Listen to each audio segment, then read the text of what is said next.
Good afternoon. So my particular talk is going to be on topography as an additional tool for ocular biometry. What is a cataract surgeon's perspective on that? So during my talk, I'm going to cover up answer these few questions like, why tomography should be used for IOL calculation and when we can use it, then what are the things that we are going to look for, and how are we going to, apply these things into the IOL calculations. So everybody knows all these machines, which is very, very important for a good calculation of IOL power. So they are all doing well, but the special mention will be for the IOL Master 700 and the Lenstar 900, which gives us more accurate K reading and which can be applied to most of the newer generation formulae and give us the most accurate result. So when we know that we have such good optical biometers with us, why do we need tomography?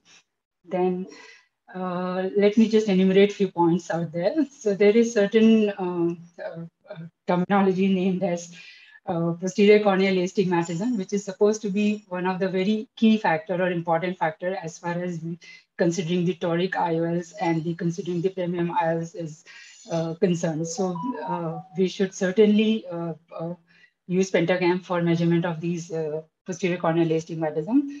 Then poor ocular surface will always give us irregular corneal surface and therefore the measurement errors.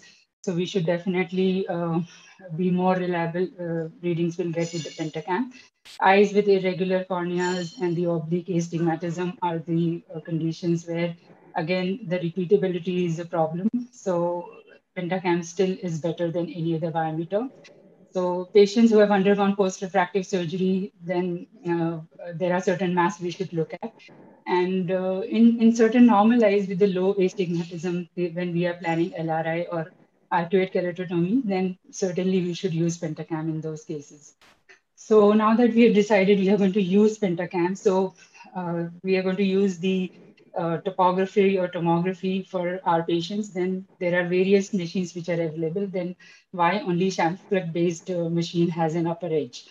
So because it calculates around 138,000 elevated points of the both anterior and the posterior cornea, it has the highest repeatability value. And then also there is one particular thing when it has fixation camera and it has the rotating chamfer camera, and therefore the smallest of the eye movements can be detected very soon, and the chances of error are far more lesser as compared to any other biometer available to us. So it also eliminates the inbuilt aberrations which are present in the machine itself. So that is why it is better to use. And then this is one particular study which compares the K values, which is measured by 5 different biometers and the Shamfleck tomographer. So it shows that the Shamfleck-based machines will always have the highest repeatability, and the total corneal refractive power, which is the norm in today's time to use, it is best to be used the one which we get at the 4 to 5 millimeter zone. So now that we have done the scan of this of our patient, and we come to the various maps, what maps are we going to look at? The first and most important one is the indices that we look at. The quality specification has to be perfect. And the Q value is the measurement of the shape of the cornea. If it is higher, then probably this cornea is not normal or it has undergone some kind of surgery. Then after seeing the usual astigmatism values and the axis, the next important thing that we look at is the pupillary center, and the X coordinate is something which is important, which gives us the rough idea about the angle kappa. Though not accurate, but yes, it can certainly give you some idea about it.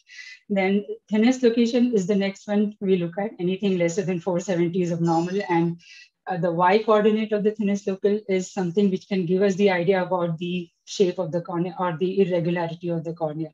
So, and next important thing that we can see is the pupillary diameter. So it can roughly give us, though again, not very accurate, but it can roughly give us the idea whether these patients are good for premium IOLs or not. So once we have seen the indices out there, so the next and very important map that we look at is the quad map, that is the refractive map, wherein we first of all look at the superior inferior asymmetry and the skewing of the radial axis. Anything the asymmetry, which is beyond 1.5 diameter, and the skewing of the radial axis more than 22 degrees is considered abnormal. On the front elevation map, in the central 3 millimeter zone, anything beyond 7 micron is abnormal.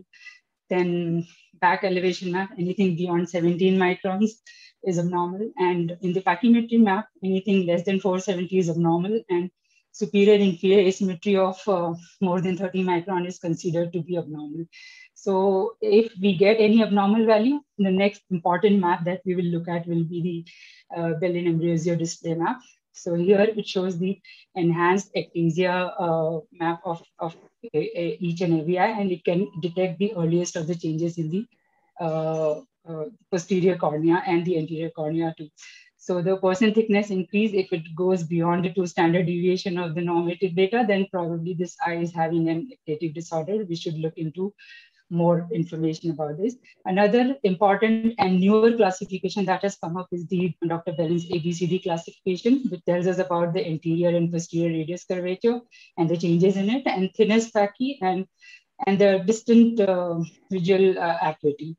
So once we know that the patient is probably having an ectatic disorder, it would be prudent to tell the patient to wait for some more time, call him again, repeat the scan, look for the progression map here. And if you find any kind of progression, then certainly you would treat that irregularity first and then go ahead with the cataract surgery.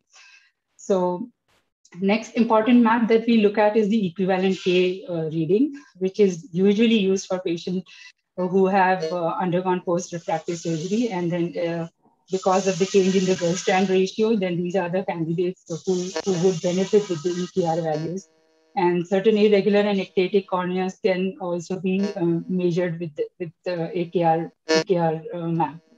So the anterior surface keratometric values are good, but they're not enough for choosing the premium IOLs because they don't take into consideration the posterior cornea.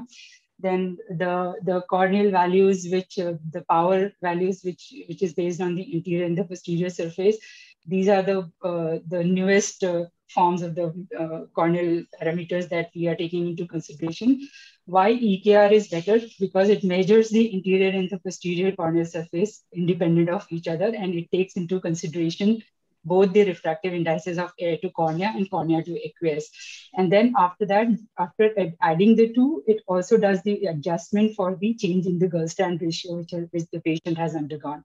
So therefore, it gives the most accurate value where it can be utilized for the newer generation formula, which use refractive index of 1.3375, like Barrett's TK.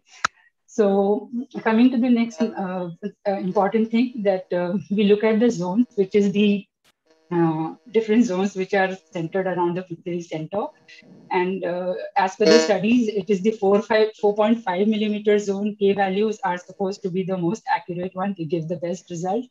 So either we can use this zone values directly to the online calculator, which is available to us, and calculate the IL powers, or we can also use the EKR 65 values, the K values at the EKR 65%, and it can directly be implemented to the Holiday 2 formula, and it gives equally good result.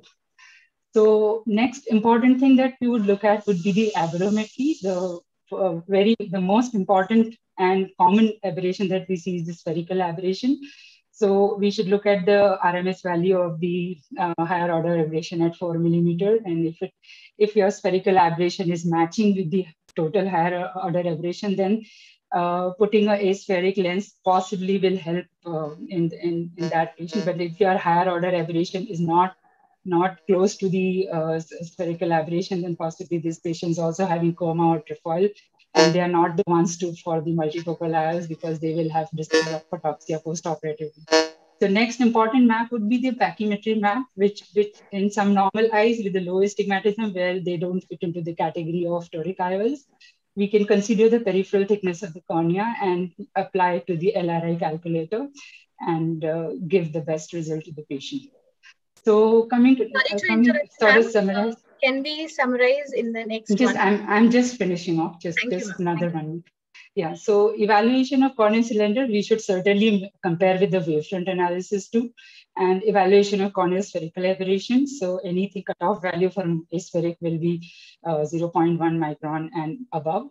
And detection of corneal shapes, definitely we should look at the axial power map and quantitatively the sagittal sagittal and the front back ratio.